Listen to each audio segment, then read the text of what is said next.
he plays his typical role of doing what he's told and feeling guilty over failures. Fortunately, one thing about Red Dwarf is that the characters evolve. Oh! The series sheds a bit of light on the psyche of Rimmer based on his description of his parents as about Seventh-day Advent Prophet, faith, hope, and charity, and the greatest of these is hope. That's more than likely his reason for rejecting the existence of God. But Rimmer's own twisted ego and fervent need to believe that there is order to the universe has convinced him that he was reincarnated from a man close to power. In fact, he believes he was reincarnated many, many times as soldiers. And he believes in aliens and alien abductions. Must be from the Art Bell school of skepticism. As a character, Rimmer has taken quite a few strides forward so that he's not totally and completely loathsome. It's not as much about feeling sorry for him anymore as showing him truly trying to be less of a difficult person. He and Lister are rubbing off on each other as much as either one would quite like to admit. Being around a, for the most part, nice guy that everyone always gets along with probably pissed him off originally, but now it seems like he's starting to pick up the habit from it. And Rimmer's responsibility and drive to improve himself, even if he fails, has shown Lister how trivial he's allowed him to become. That the last human being alive is content to fill his days with pointless waste of time until the day he dies. Crichton fluctuates a bit throughout this season, from completely self-assured to as bad as he was in his previous incarnation. The mask is an improvement over what we had before, but it still leaves a lot to be desired, and combined with some of Crichton's mannerisms, causes him at times to look like a muppet. Crichton has a much needed third physical presence, because the only one to actually do things until now is Lister. Holly has no body, Rimmer is intangible, and the cat won't do anything remotely like work. So Crichton's position provides someone to move the plot along physically, or via his observations, which aren't catered with the same incompetence as the others, though it does include its own limitations. Cat in this series has essentially been housebroken.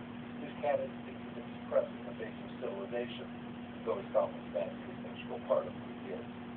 Cat gets far less to do this season, but it's mostly because so much of the action between Lister and Rimmer under normal circumstances has even heavier this season, and the third man role is now split with Crichton. He still offers an important role, though. Whatever Crichton might offer, at the end of the day, he's still Cat as Lister's partner in crime, the one he turns to and wants to have fun. Cat's role wasn't the only one that diminished because of Crichton. And it reached the Okay. but it's starting to feel smaller. With Crichton to provide actual knowledge, Holly is now a somewhat redundant character, primarily there to be resistant to whatever attacks the rest of the crew, like a polymorph, or to explain when Crichton's not available, like Cat's life. But none of this is like it's Crichton or anything, it's just a natural part of an ensemble where certain roles are needed to advance the plot. Series 3 introduced us to the cute new spacecraft Starbug. Unfortunately for Starbug, it was apparently constructed out of the same material as Starfleet's shuttlecraft. The entire season, we do not see Starbug land once. All it does is crash. The one time it actually managed to land without crashing, it was visible. I'm really starting to wonder what the point of that driving test was. These things more accidents than a box of events. As a series, it is definitely a memorable one.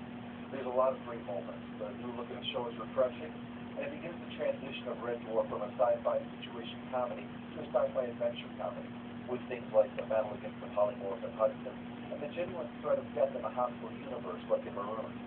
However, it still hasn't lost its character-based comedy where it started. It's just expanded the show in other ways.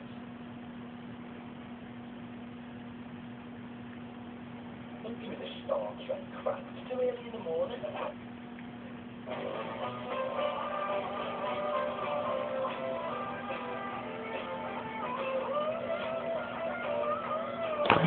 God. It's okay. What did I do? I don't know.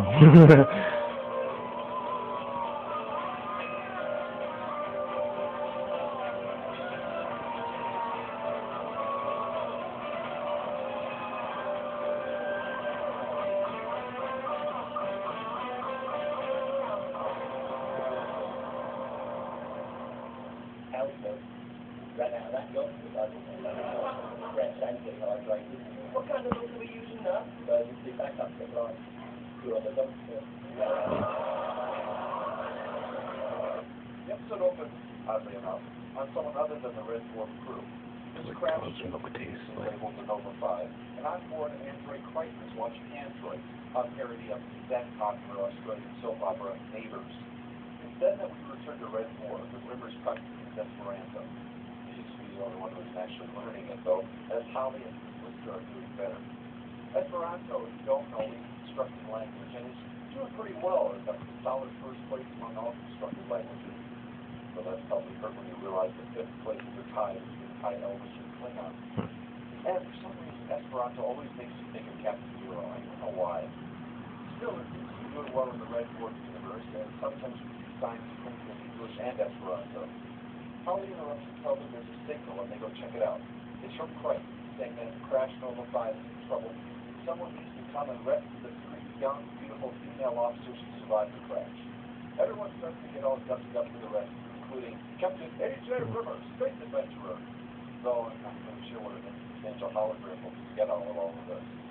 So Craig brings the ladies, who are just skeletons in the wake, and he seems to have not have noticed. After much debate, they finally manage to get him to recognize that fact and bring him back, where Rimmer puts him to work and Lister tries to get him to break his programming.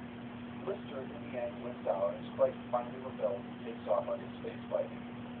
Craig is just packing fun stuff, from art college to decimalized music to the whole thing about the dog's milk, which, believe it or not, continues to get worse and worse when it's like saw. But one part I love was the great payoff. Rimmer starts asking Lister to say certain things to the ladies, like calling him ace, saying how brave he was when he died.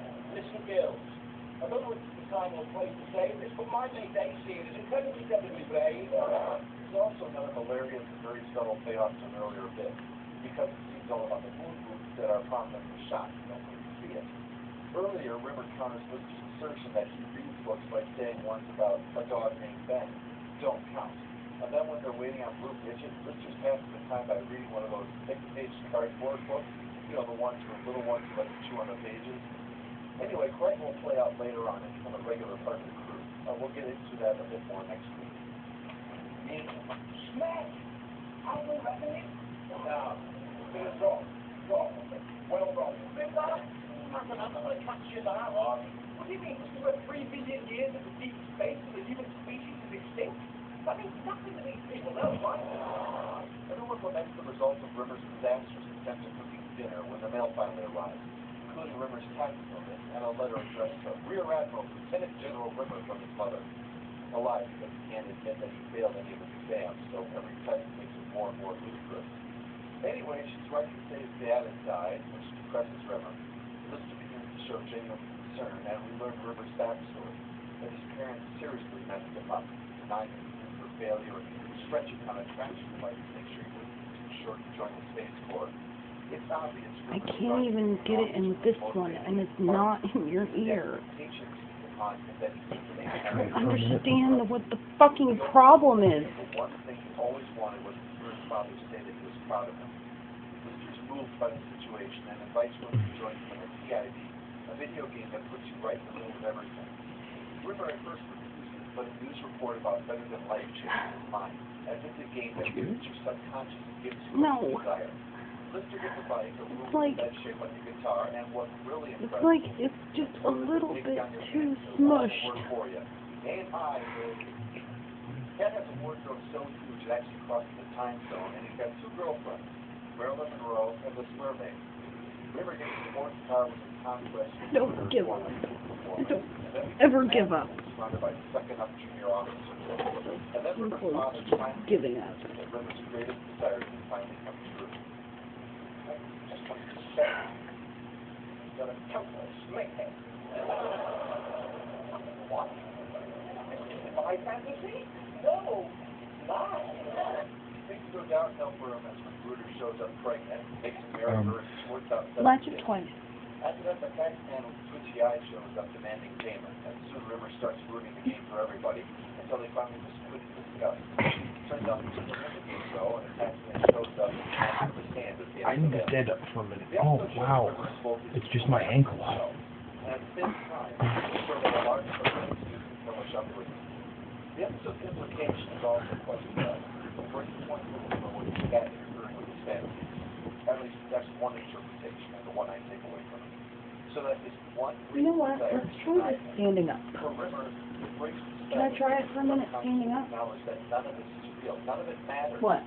Because it's What? his What? family can't get the validation that his life is always Talk to me, please. Realize that nothing good will ever happen to him